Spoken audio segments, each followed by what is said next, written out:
We're going to get started with our presenters. The first one, I have the privilege of introducing Eboni Killian. She's amazing. She is she's a broker, right? Among other things. And so I'm just going to go ahead and just say, here's Eboni.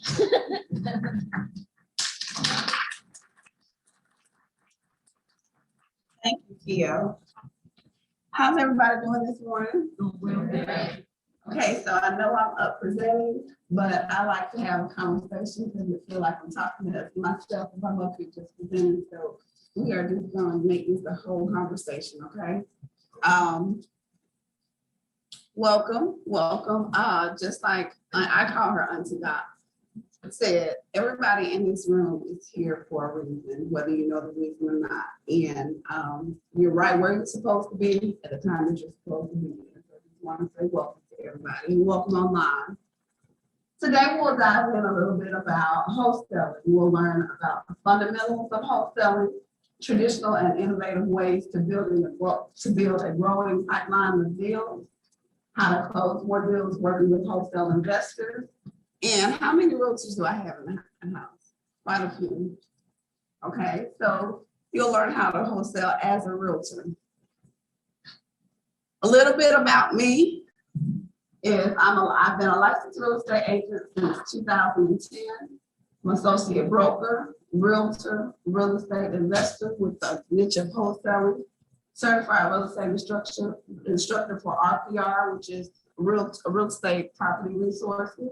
Mother of 3 beautiful daughters and 1 son. I have an avid love for horses as well as the beach. And I'm also a real estate entrepreneur. Wholesaling as a niche strategy. How many wholesalers do I have? We got 1, 2, 3, 4, 5, 6, 7. It is right now. Want to do a wholesaler.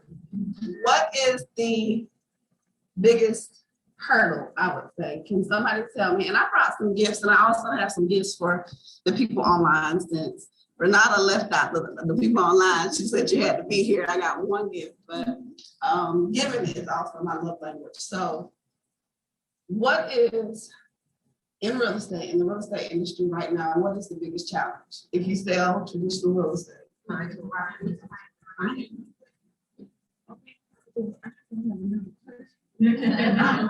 Right, the finder property. People will have you think that there is a shortage of property. I don't think there is a shortage of inventory. I think there is a shortage of listed inventory, which makes, if you are a realtor, if you wear that real estate realtor hat, it makes your job a little bit harder because you got to go and work and find a property. Wholesaling. What is wholesaling? Wholesaling in a niche, it summed up is find a property that you can get and purchase at a discounted rate, securing the property by putting the property under contract for purchase, finding an end buyer to purchase the property, selling that property at a higher price than you contracted it for, and then the difference between your contract purchase price and the price that you sell it to an end buyer is your wholesale fee.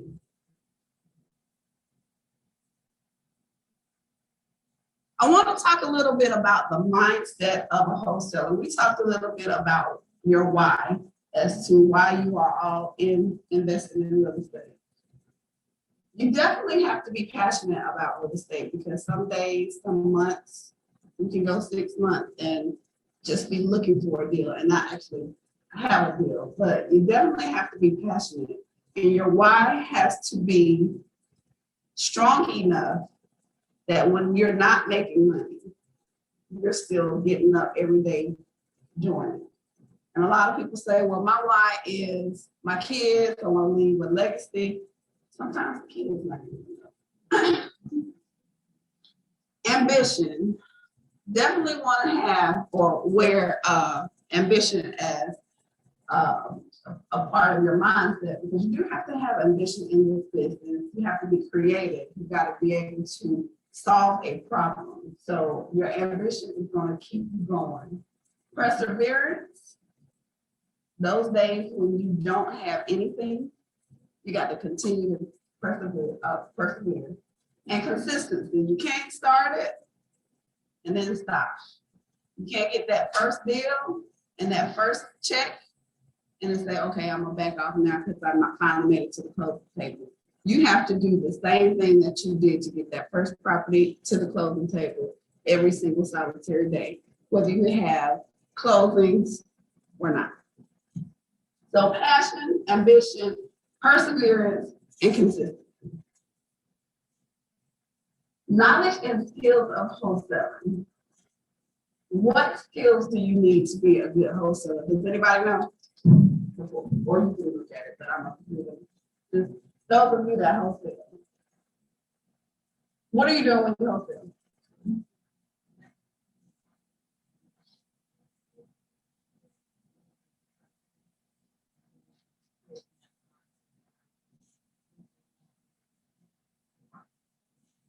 Two things I heard that she said that are on the list, and it's down at the bottom. Break relationship building. You are building trust and you are creating a relationship. What else do you need? And who else do you need? I think that's going to be your first, and I have it, ability to solve problems. As a wholesaler, the only thing that you're doing is being a really good problem solver, because most of your sellers, most of your homeowners are going to be, I don't like to say distressed properties because I've sold properties that are brand new, but you have a distressed seller. And right now, because of COVID, unfortunately, we have a lot of investors, landlords that are paying their own mortgage and mortgage because of these moratoriums. So a couple of other skill sets that we need: ability to solve problems, real estate negotiations, the difference between assignment versus double closings. For my wholesalers in the room, do you know the difference? How many use assignment? Assignment, where you are assigning your contract. We'll talk a little bit more about it. How many do double closing? Okay. How to find the deal, be a closer, and great relationship building.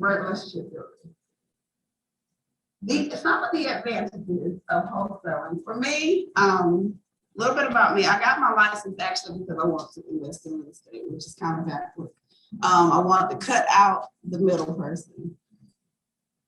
I found that wholesaling, you can start with little. I have no cash or credit needed, but I'll say a little to no cash. No holding costs, simple to learn, entry level into real estate investing, and to generate passive income. Where are my fix and flippers?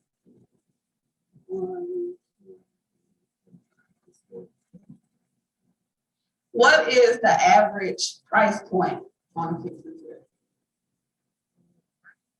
Just your what you make. Oh, okay. 30, I hear 30 in DC. Anybody else not in the DC area? Okay, 30 or 40, 30 to 50. Give me a time frame from start to finish, from purchase price, from purchase, rehab to selling. About 5 months. 5 months. I hear 5 months, right? 45. I'm gonna go with Renata at 50,000 as a profit, and then 5 months. You deal with contractors every 50. In 5 months, I can wholesale 5 deals and make the same thing. No contractors.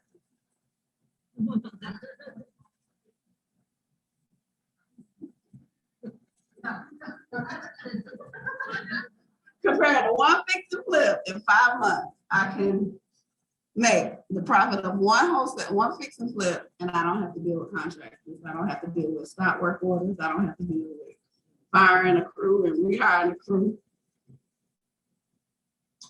Wholesaling usually is the entry level to real estate investing. And I say the reason why it's the entry level because it's a lot of work, but it's not hard work. It's easy to get started that way. And you can definitely tier up. And it generates passive income for those that are wanting to fix and flip. You can take that same $50,000 and invest in the property and do some other things. So those are some of the advantages. How to wholesale. Simple formula for wholesaling is you got to learn how to locate your sellers, manage the leads, locate buyers, and fill in the deal. Right now, we are in a really good time because there are a lot of distressed homeowners. I do wear a real estate license, a realtor hat, and I combine the two because 85% of my real estate business are investors. So I have investors that are landlords. I have investors that are new landlords. And right now they have that one property or two properties where tenant is not paying and they can't kick them out.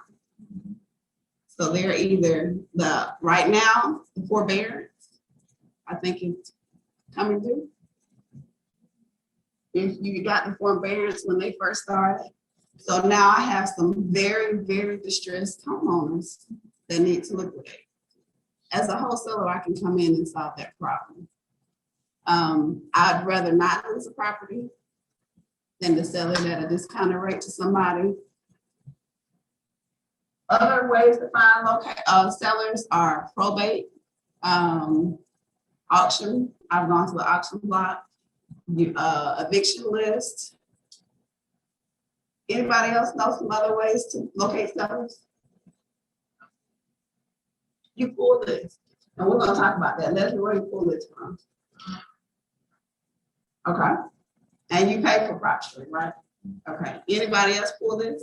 I use Proxy, but I have a question because you said you did auctions. So I want to just hear more about how you're finding sellers auctions. Well, at the end of the presentation, I'll tell you how I left $150,000 on the table. What is this? This is April's auction.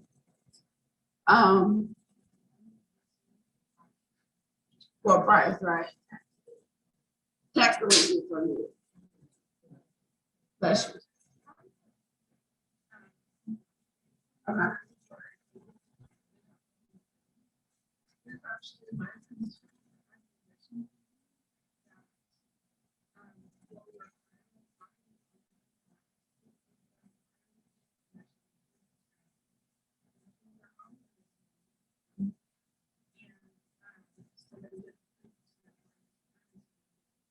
Mm-hmm.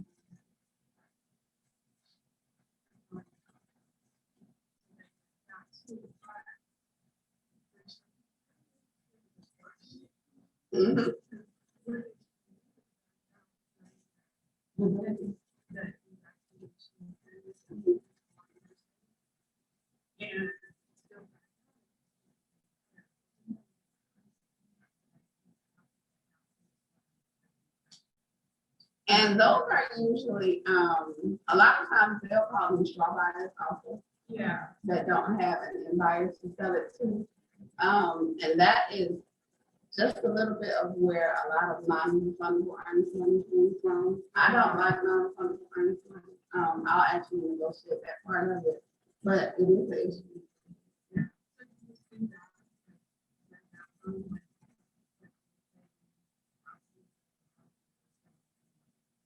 That's one of my sources.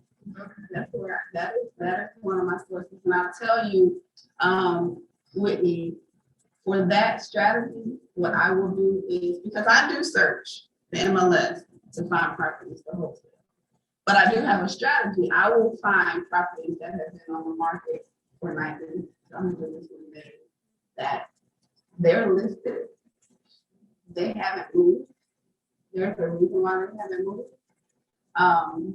If the homeowner is motivated enough, I can, I do disclose because I do have a real estate license that this is why I buy. I'm an investor. I buy and sell property. I may sell it in, I need to my contract and sell my interest in the property or make close on it.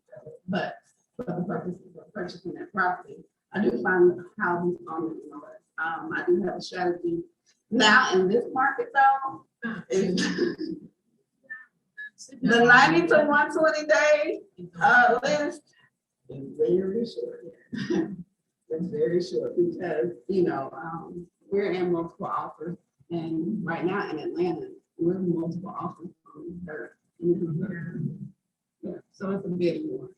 But I hear a couple of different things that we're buying lists. I'm gonna share with you some strategies to where I'm at. Go ahead. Where you live? Well, now,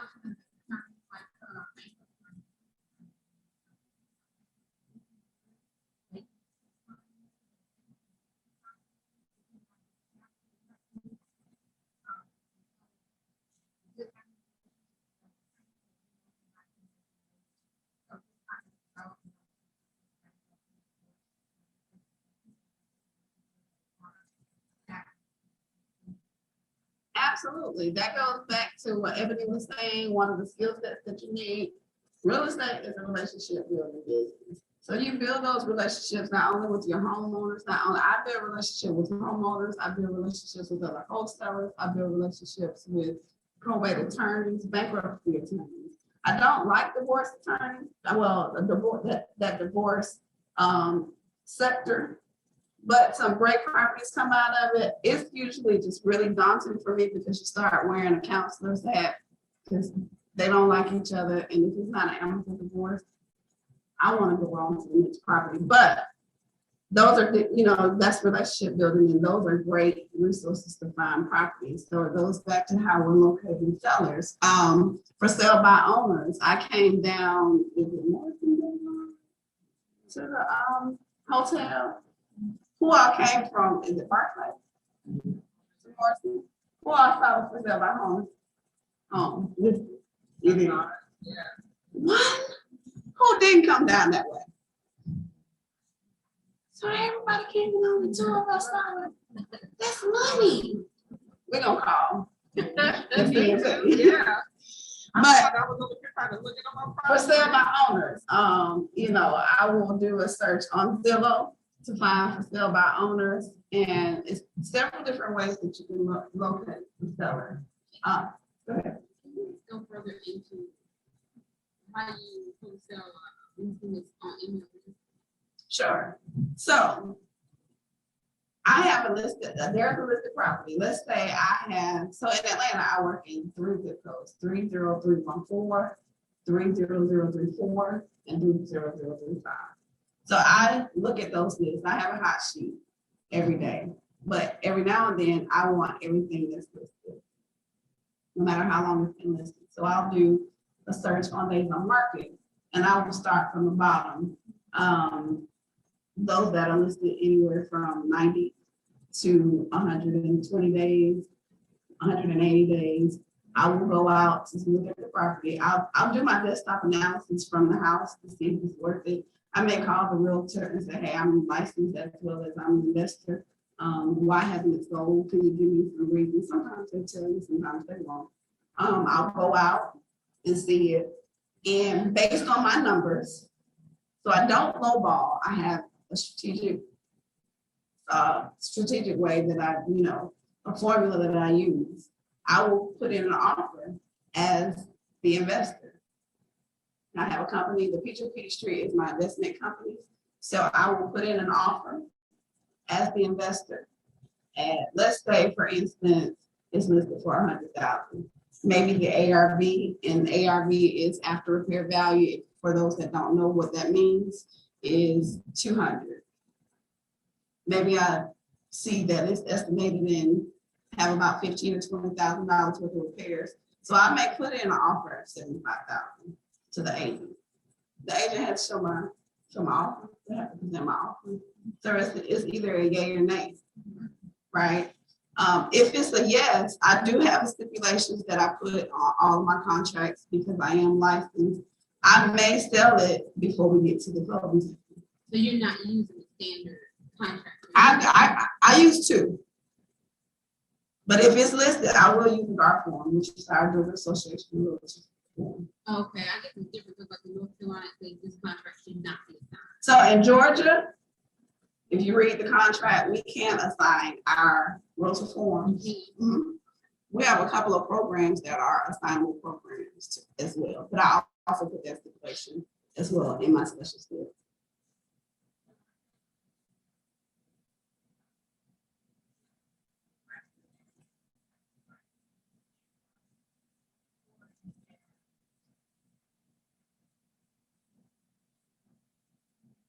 I use two, but for those that are listed, I will go ahead and use R. And usually because I'm already in my MLS, 90% of my wholesale bills, I'll use the realtor forms. Because that's what they call it. Correct. Correct. But if it does, there are for a purchase and sales agreement. We got somebody that writes up, contract. We got a couple of attorneys. You can get them. I will give you all today a simple contract. Yeah, I'll give you all today a simple contract and a simple assignment. My disclaimer is to read it, have your attorneys look over it, make sure you do it in your state, and go from there. So we've located our sellers. Now we've got to manage our leads. And normally what I do is right now in this market, I'm offering anywhere from 70 to 75% of the after repair value as my offer price, because I do kind of want to leave a little bit of money on the end for my end buyer. Locating buyers is not a problem right now. I think we have more buyers than inventory, but locating buyers, I do have a little bit of a strategy though, because people always ask me, should I get my license to wholesale? You don't have to have a license, but I have found a way that I use my license to help me. So I will go in and find cash buyers in my desired area and give them a shout out. But another way to locate buyers is places like this. How many buyers do you?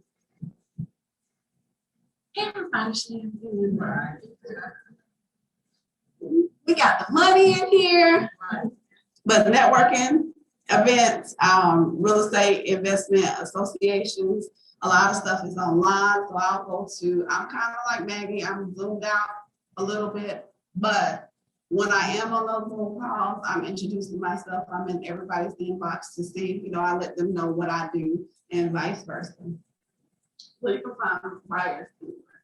Sealing the deal and getting to closing.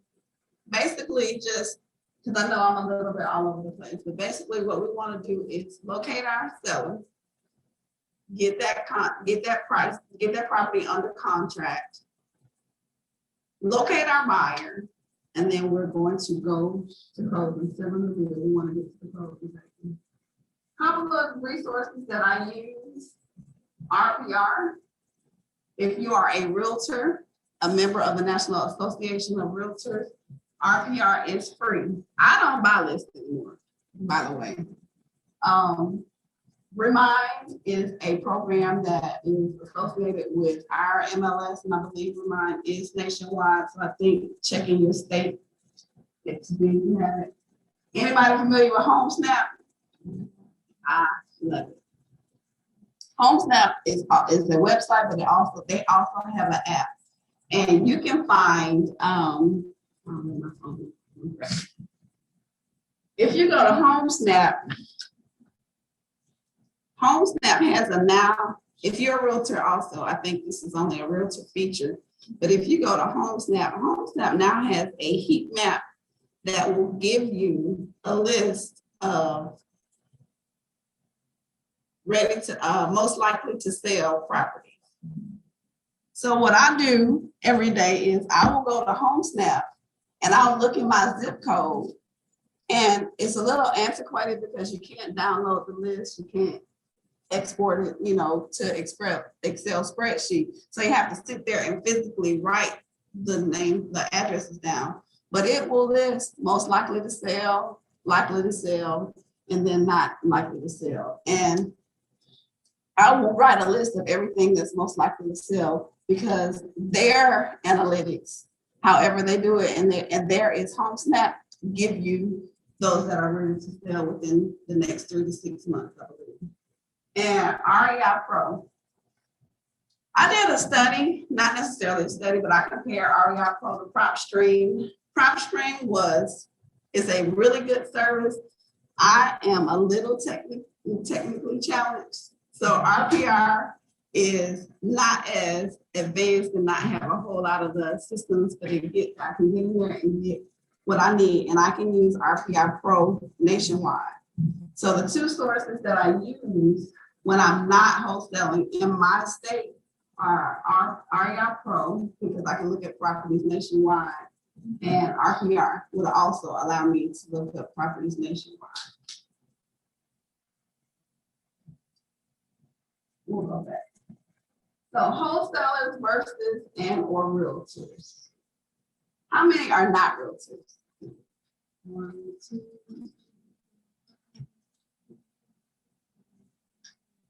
Are or not? Not realtors. Okay.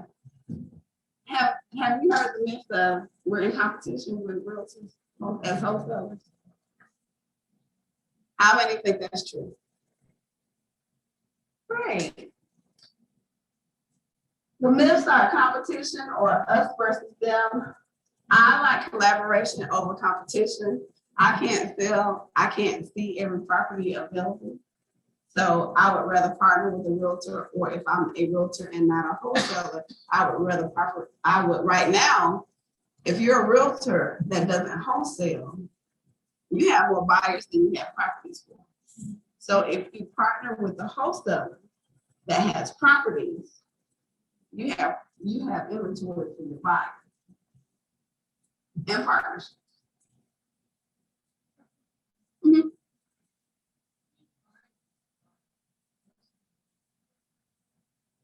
Mm-hmm.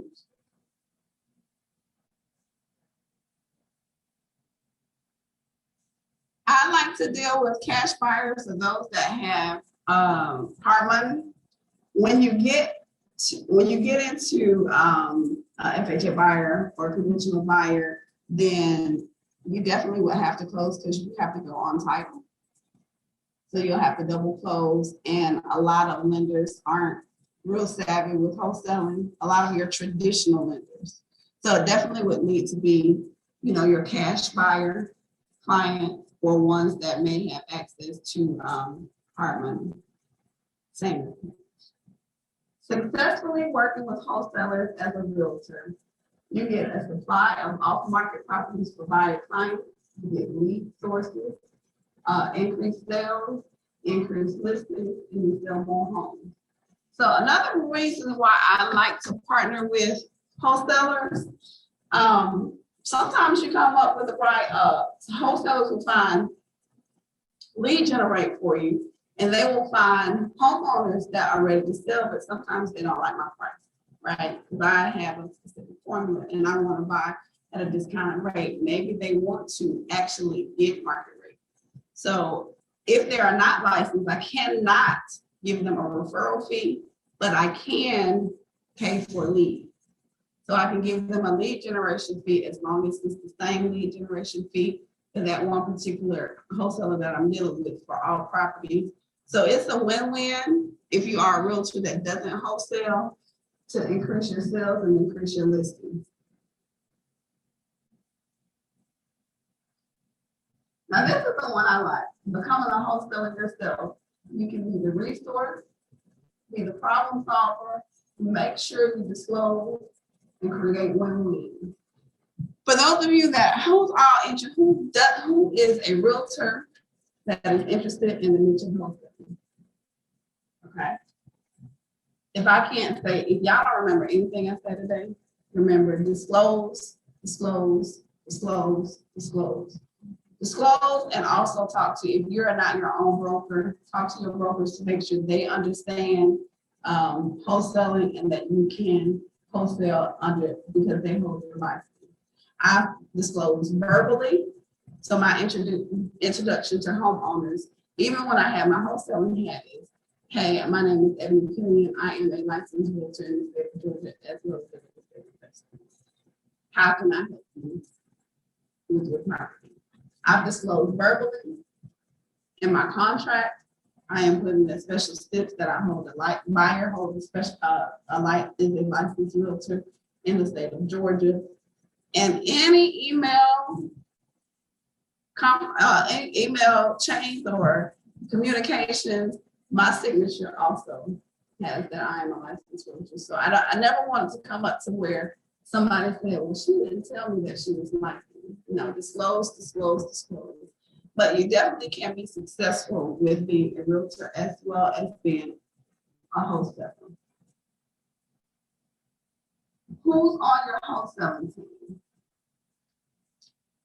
This can vary, but 3 things that you need that will make your life successful in the world of wholesaling. You definitely need access to financing. Even though you may not use any of your own money, I double close a lot. And my rule of thumb is if my wholesale fee is going to be anything under $5,000, I will assign it. When I assign in the state of Georgia, an assignment means it's one contract. My assignment fee is listed on the altar of the HUD. So guess who knows how much I'm making as a wholesaler? Everybody. My homeowner knows, so does my inbuyer. I can usually explain $5,000. Hey, I'm a real estate investor. I buy and sell property. This is just my fee. This is what I do to make. Anything over $5,000, I found personally that the homeowner was like, well, you could have paid more. The inbuyer is like, well, you could have took less. No, I have a fee. So anything over $5,000, so I double close. Double closing is 2 closings simultaneously. The first one, I'm a buyer. So I actually have to have funds. And that is where my transactional funding comes in. Transactional funding is a great tool. It's a little bit of expense, but I work that expense in my numbers right now because I'm a commercial lender. I pay like 1%, but normally it's like a 3% on the money.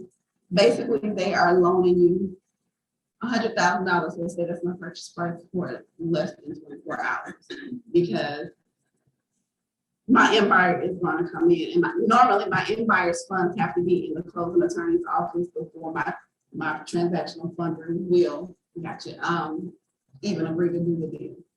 Now,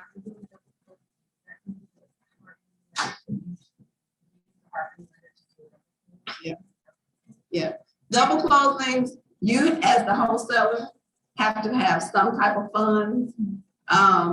When I first started wholesaling, I didn't have to have traditional transactional funding. It used to be where they would allow my inbuyer's funds to buy my contract A, which is in a wholesale deal. Let's go back. So you'll have an A to B contract. And your A to B contract will be homeowner to wholesale. And then you'll have a B to C contract, which will be your B wholesaler to end buyer. It used to be where closing attorneys would allow C to pay for A, but behind the scenes, they had to do something to logistically make that work. So they started requesting that funds be available, which is how transactional funders get paid. I use it, it's cleaner. No question asked. Everybody gets paid at the day of closing. My transactional funder gets paid, my homeowner gets paid, I get paid, and my inbuyer gets a property. You definitely want insurance. A lot of wholesalers don't use insurance. I like to have insurance because when I am searching for a property, if I'm going to inspect, if I even bring in my inspection period, if I bring my inbuyer to see it, I don't want nobody getting hurt and me being liable. So a good insurance person is a good team member and a closing attorney. Not all closing attorneys are built the same. Not all closing attorneys are even versed on double closing, assignment, or even investment contracts. So I urge you to kind of, interview a couple of closing attorneys. My closing attorney actually is an investor, so they understand, and I've been with them for the last 4 years since I started wholesaling.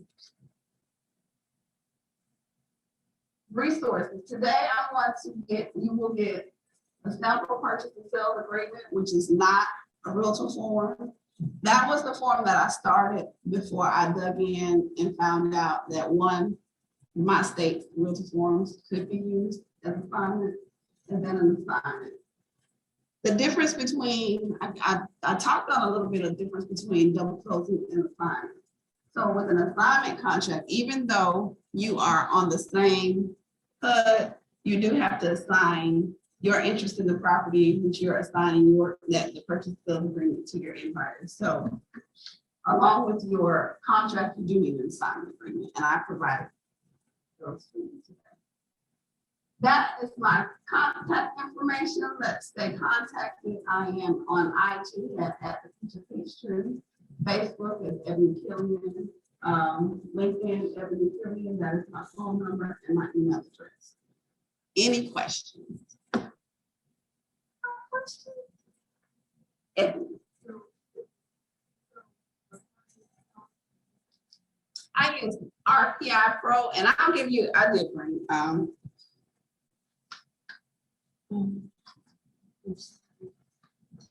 my REI Pro is www.my.reipro, and that's REIPRO.com. I spend about $100 a month or $97 a month, but it's also a CRM. So I put all, and right now I have two, just because I guess I like to work doubly hard. I do have my traditional CRM for my traditional sales, but I use RPR as for my input and go back and forth.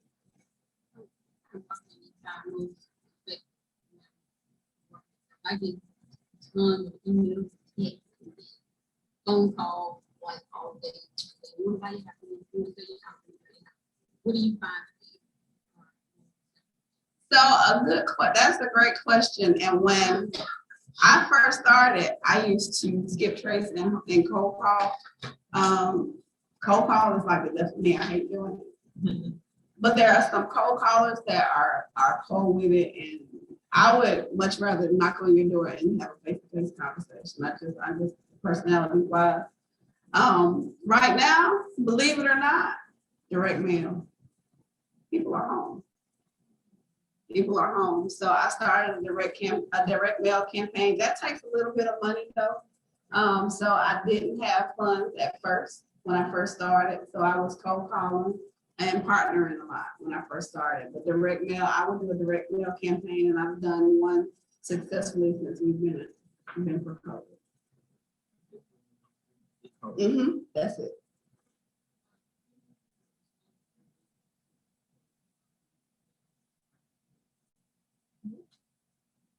And we're going back to wholesalers versus realtors.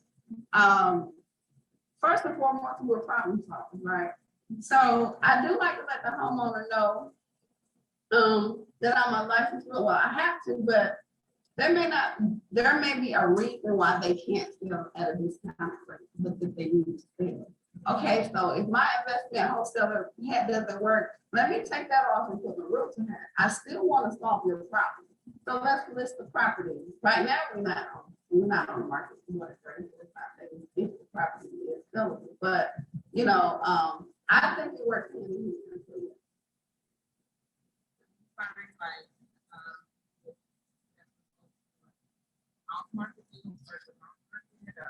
Yeah. Now, for my wholesaling, yeah, definitely off market.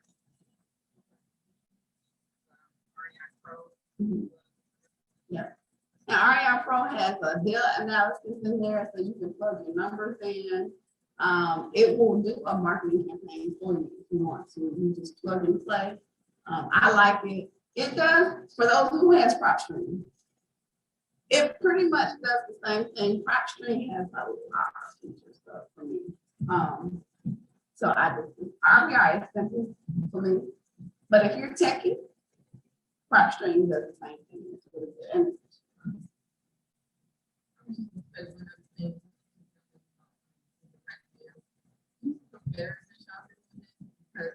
the post office actually it's probably about, I think it's like bid versus, you know, I want to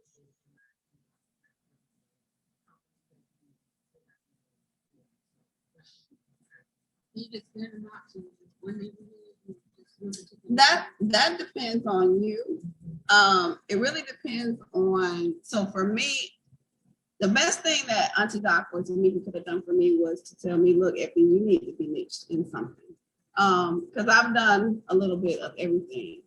So wholesaling was my niche. And I even niched down to, okay, I want to wholesale properties, but what kind of properties do I want to wholesale? Do I want to go to, so if you're familiar with the city of Atlanta, all of my investors want to gravitate to the city.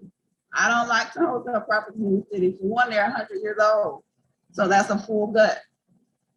It's easier to sell cosmetic rehabs when you have carpet and paint. So 30314 is my in-city zip code where there's opportunity, and that's my word for blighted housing, but that's also fast-growing area as well. But 30034 and 30035 are in the suburbs. I grew up in those areas. I know that neighborhood, and just stick with one neighborhood if you want to farm. If you decide to do direct mail is just one way you can do it because it can get very expensive.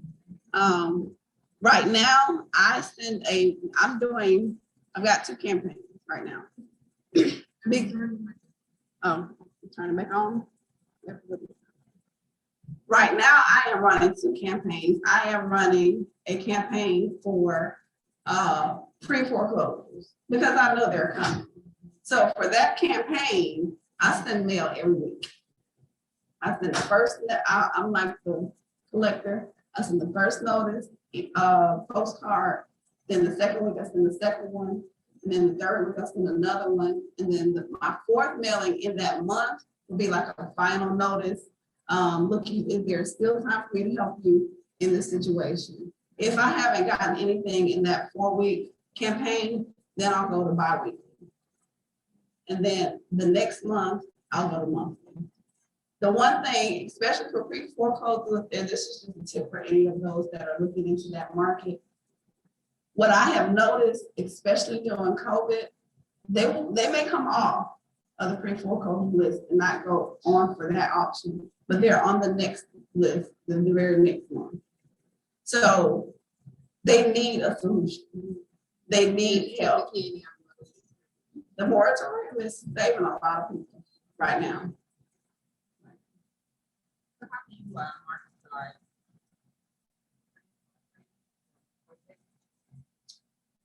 And let me tell you a story about probate. Okay. I love everybody.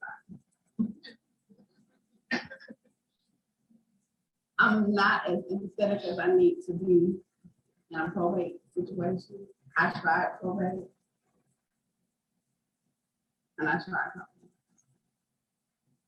And it's like, I would get the list right when the courthouse got.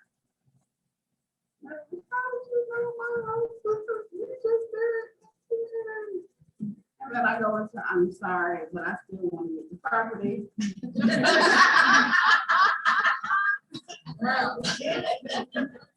Yeah. So probate was not. Listen, but I will tell you what I have done with probate. Because every month, I don't mind investing money in myself, but I'm very cool. So I have called my probate list that I bought when I first started, and we're 2 or 3 years out. And now is a good time for them to talk. That I can have a conversation without, about 2 years. But probate list, it depends on your, and that's why you need to know your why, your personality type too, because every distressed seller may not match up with your personality type. There are wholesalers that will cold call for 6 to 8 hours. I would stab myself. I would just rather get in my car, go to the house, knock on the door, and have a face-to-face conversation as opposed to picking up the phone and trying to buy your house, because I know how it feels on the other end. And to your point, I get calls and emails and text messages every day about properties that I own, about properties that my family owns. I'm still testing text message because when I send a smart text back, I get no response. Like they'll send me, hey, I'm just looking, are you the owner of 123 Main Street? Want to know if you're looking to purchase. And I tested that out with a couple of wholesalers. The first time I said no, I got no more response. I didn't unsubscribe. I get their skip tracing to find my phone number.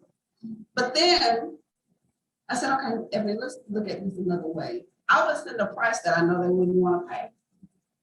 I still didn't get a response. So for me, I look at that like, if that is my method of communication, we'll go back to persistence and consistency. You can't let the first no to start to deter you. Because I might just be a jerk the first no, and I may need to, depending on how you found my phone number, I might really need to sell. And that's the part of, and that's kind of why I got into teaching wholesaling too, because it is easy to get into, but you're going to get a lot of no's before you get to that yes. But you can't, if you let that first no stop you, you'll never get a wholesale deal. I also tried the, no, I'm not selling, but if you're buying, I'm a realtor, how can I help you? No response. What are you looking for? No response. So are you really a buyer? And that's the issue I have with text flag.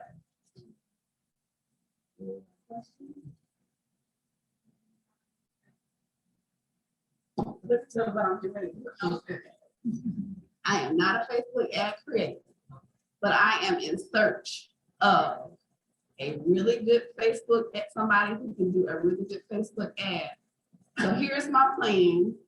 I'm giving y'all a secret. I can keep it and write it down. With my direct mail, I have been told that I can place a Facebook ad over where I'm mailing. If you don't get my direct mail, you know, go on Facebook and I'm gonna pop up anyway. But I am researching it. Have you tried it? How do you like it? We need to talk. We need to talk. But yes, that's the strategy that I'm getting ready to implement. I just need to, I'm non-techie, like I said, so Facebook ads is here for me. I just need to find somebody that can really do a good job and somebody not just doing money. Because I do have a strategy for the campaign. Any other questions? Well, I got 3 products right here. Here you go.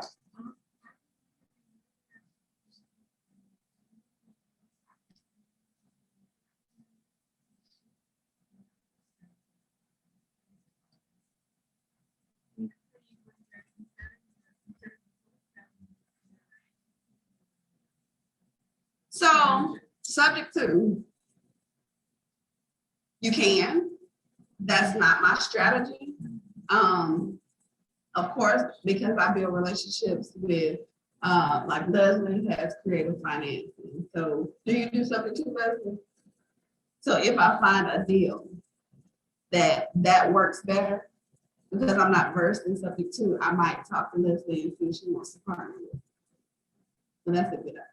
That is a strategy too. Any other questions?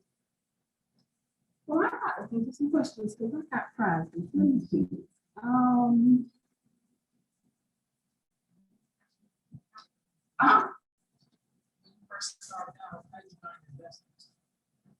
So when I first started out, how I found my investors were, I'll tell you my story. Back in, I've been licensed since 2010, but I had little people, like kids, and I needed a steady income. So I was a part-time agent until about 2016, 2017. And I actually took a fix and flip course to learn how to fix and flip and decided that that's not what I wanted to do. But they talked a little bit about wholesaling.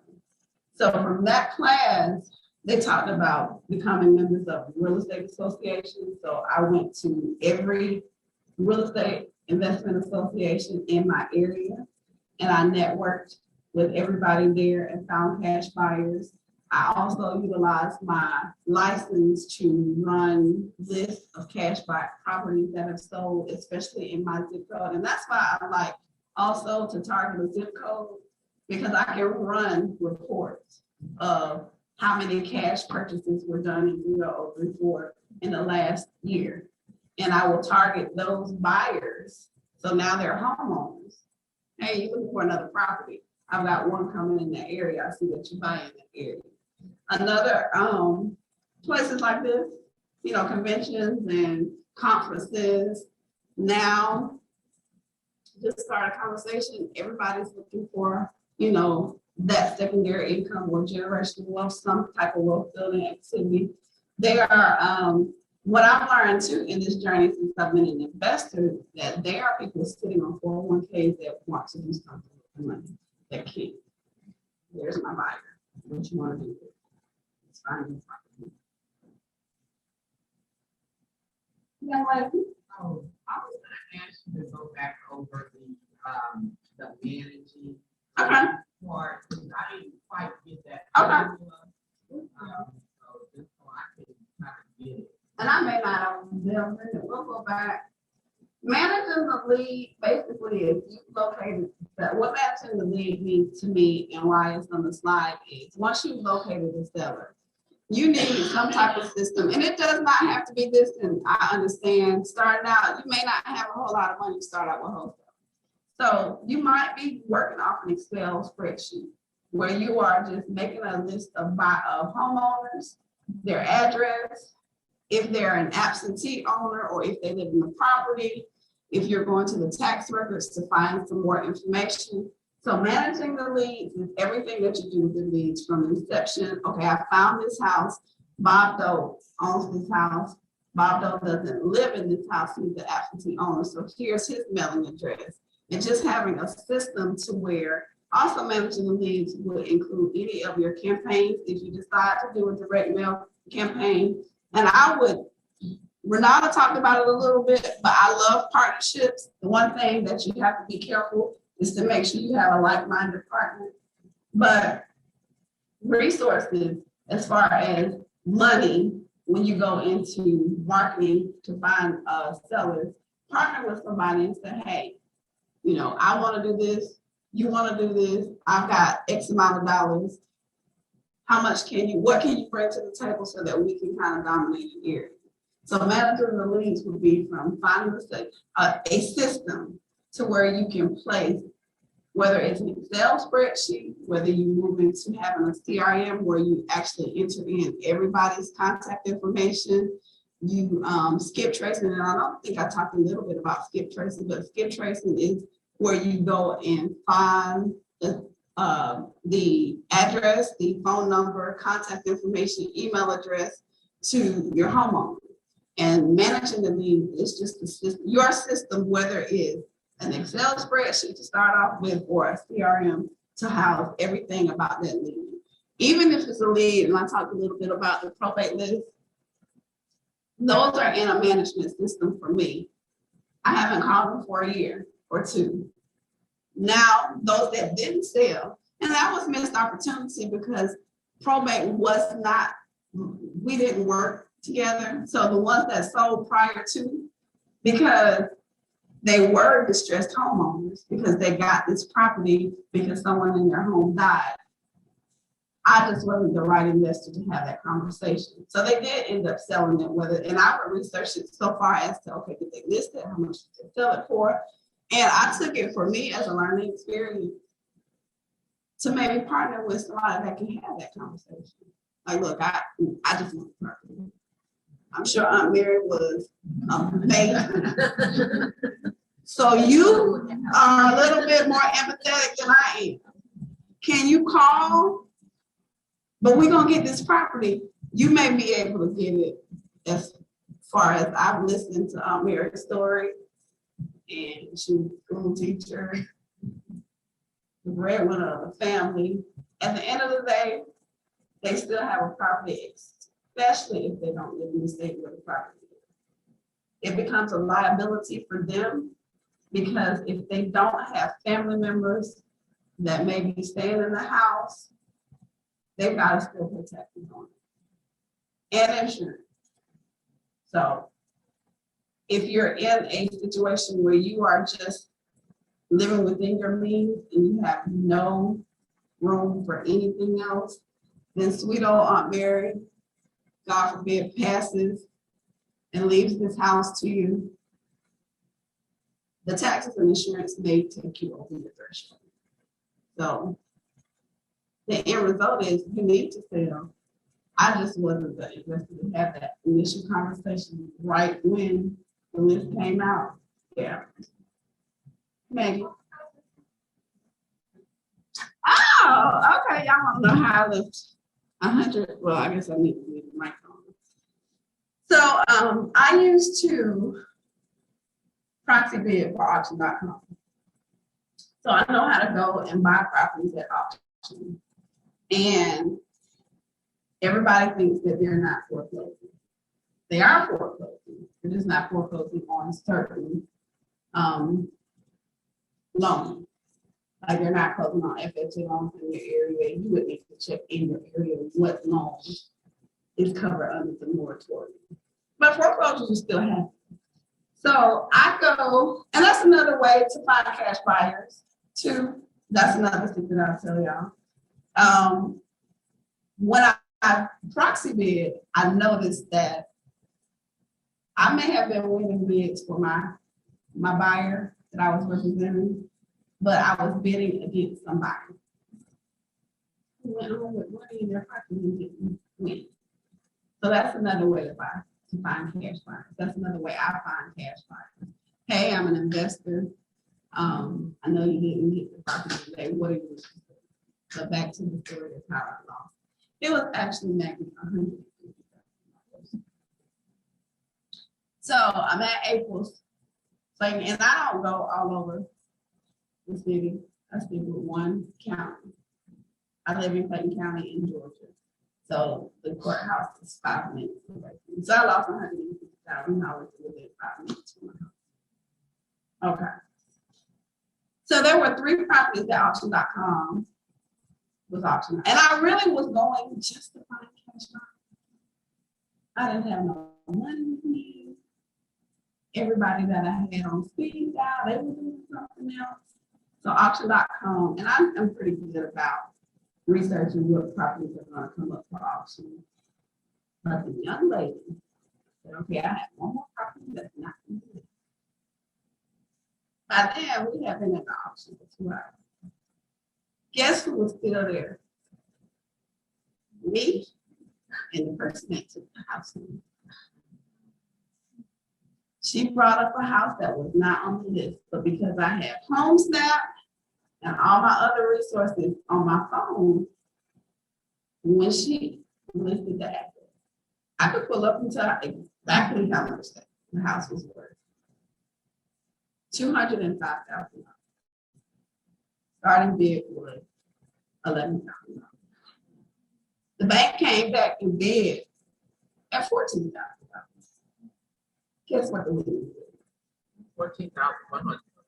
$15,600. I had a nice little picture. It was 2-car garage, built in 2001. And then the other lady, so it was 3 people still left. She was like, well, why you didn't bid? Why you didn't bid? I have no money. Didn't have money. I don't have the money there with me in cash certified funds that if I was the winning bidder to give them. And see, in Clayton County, you can't. In some counties, and you'll have to check if that becomes your niche. Sometimes they'll let you go, find the money and bring it back.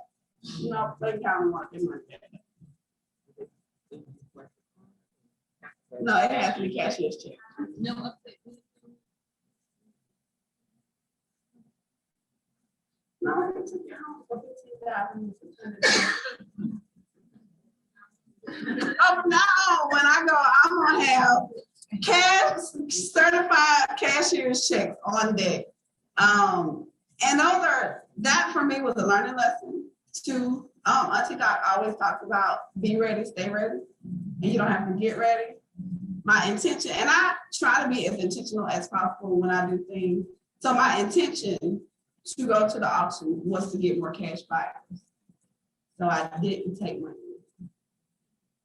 But to add a little bit of fuel to the fire, somebody I could have partnered with was at the same auction. She got tired of it. Because those 3 properties that auction.com bid took 2 hours because it was a bidding war on the auction on the courthouse step. So that is my story of how I lost. Yeah.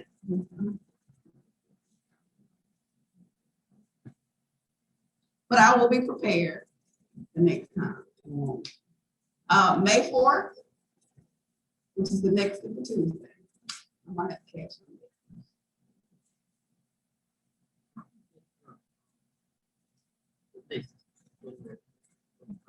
Which one?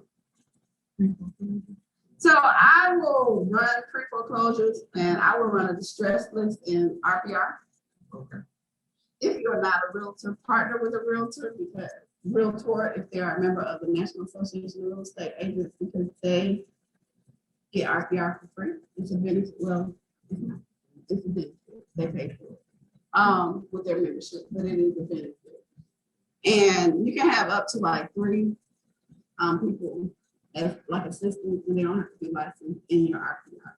So partner with a realtor, and I will do. Now I do a kind of different. I take that back. I didn't say I didn't buy. I've actually RPR is one, and I'll do a distress search. I can do a distress search, and Remind is also, which is Remind is another realtor, and it's REMINE. In Georgia, if you're licensed in Georgia, and I don't know if Remind is in any other state, I'm sure it is, but it is connected with our MLS. But at the beginning of the year, I went in with about 14 ladies, and we buy a pre-foreclosure list. So my portion was like $70 something, and they will send me pre-foreclosures for the entire state of Georgia. I just really focused on the ones in my area, which is why I went in for the list because I don't want them all over. But that's also how I do it. And I honestly think that for 70, but it's 70 times like 14. And I think she might pull them from listers. I'm not mistaken. Any other questions? I'm trying to think of a really good. I got. Okay. Okay, so I got the first.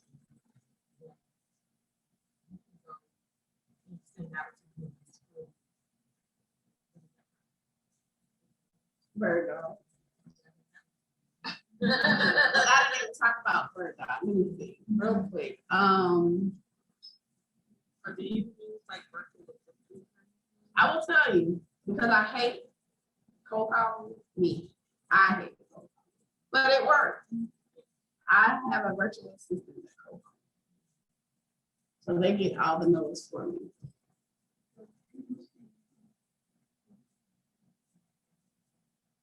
So let me tell you about Deal Machine. I just got Deal Machine. Huh? Okay, so she asked, does Deal Machine come up in, I guess, the life of a wholesaler? Deal Machine is an app. As for the bird dogs, and I'm still researching Deal Machine because I can have a whole team for what I pay for Deal Machine, and they can go out. Deal Machine basically is an app, and it's a driving app. And you can, as you drive, if you drive for dollars, dropping for dollars is another way you can find houses in your area. If you drive for dollars, all the distressed homes that you see, you can actually just mark them on Deal Machine. It will give you who the homeowner is, if they live in the house, and if they're not, if they're absentee owners. You can actually, which I don't like to do because I have somebody that does my marketing for me, but you can actually take a picture of the house, have a postcard made. The machine has a template, and you can actually send a postcard and say, "Hey, Mary Jo, is this your house? I was driving in the area. I'm a real estate investor in the area. Looking to buy." And you can do that right from the app. I do like the machine. The only thing I have, the only complaint I have about the machine is sometimes it does not work when I need it to. So I have to restart my phone, and it may be my phone. It's not, it work, yeah. So that's the only complaint that I have, because sometimes when I really need it to work, it don't work. But it's good for, I have recently added the machine as a resource. So.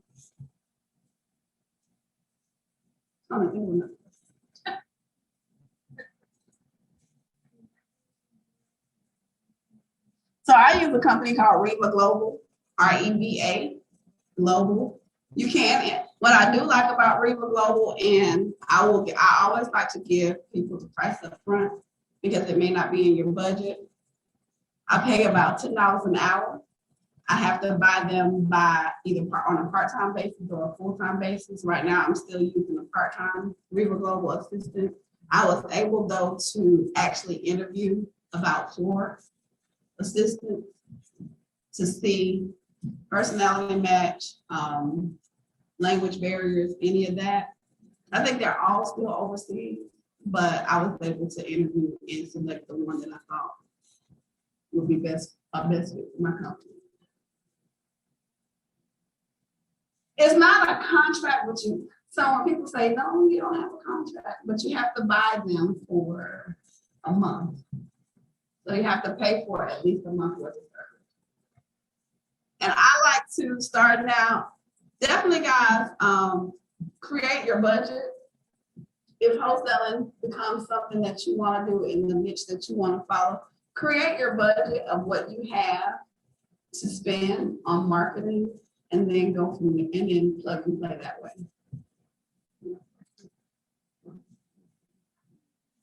I need 2 questions. Renata, give me a question.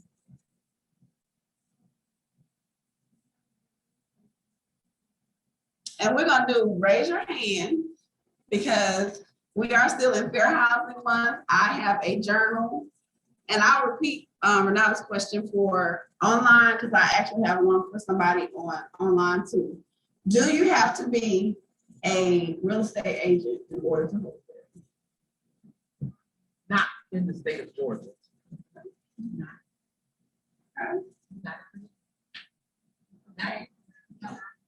Let me see. 1. I'm gonna do the first 2 here, and if somebody answers, Carmine, or let me know if somebody answered online. So I have a journal. Laundry is the only thing that should not be separated by color. I bought these. Martha Ms. Rouse is a real estate instructor, and she created these, and I thought these were like, it's just a notebook, but I go to a lot of conferences. I listen to a lot of podcasts. I take a lot of classes, and I'm not taking, so I'm a note writer. And I use this as my way to take notes. And I'm gonna give you a winner journal. You can buy one of these. You want one? Yeah. Okay. And I'll give the person online that one. Okay. Sure. How I use HomeSnap, and I would have to research if you get the heat map feature, if you're an agent or not. But if you're not an agent, partner with me.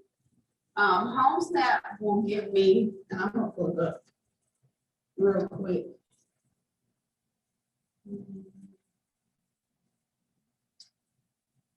So HomeSnap is HomeSnap rental and house finder. It's the blue house in your app store. When I pull mine up, I have my address at the top. You can search for sale, for rent, all homes. I do an all home search, and it's some kind of way I can click off market. It will list All the off-market properties in 30314 most likely do it. So what I do is I go, yes, I write. Well, now I've hired my 16-year-old to write the addresses down.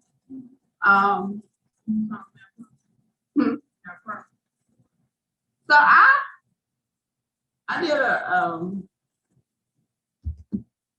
did I had homes, but I have Homes Connect Pro Plus now. I will not be renewing for $5.99. The first year is $99. I can do something else with that other $400. But it's gotten me some good ratings, I think, on Google. So I was kind of trying to test whether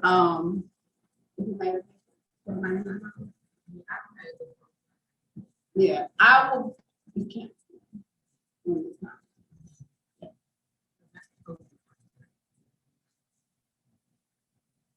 And I think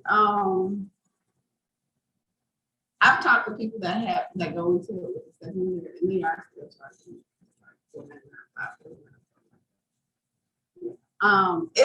It's good, but because I use a lot of other things, it's not worth my investment. I'll say it a little bit, but it's not worth my investment for $400. I can do more. Because the pro will give me still the heat map. Yeah. Yeah. Well, that is all I have. Any other, if it's not any other questions, then that concludes my presentation.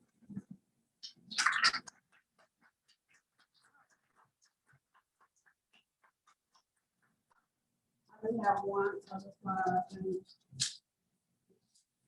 Upcoming classes and opportunities. We will have a 2-day virtual wholesaler boot camp, June 12th and 13th. That will dive deeper, do a deeper dive, help you set up systems. We'll have homework assignments, and you actually you'll get a 60-day plan to wholesaling your first wholesale property. And the second day, you will actually leave with, if you do your homework from the first day, you'll actually leave with a property that you can call on Monday. And we will have a virtual wholesaler masterclass July 17th. Also, I have available, if anybody is interested, one-on-one 60-minute consultations, and you will leave with a person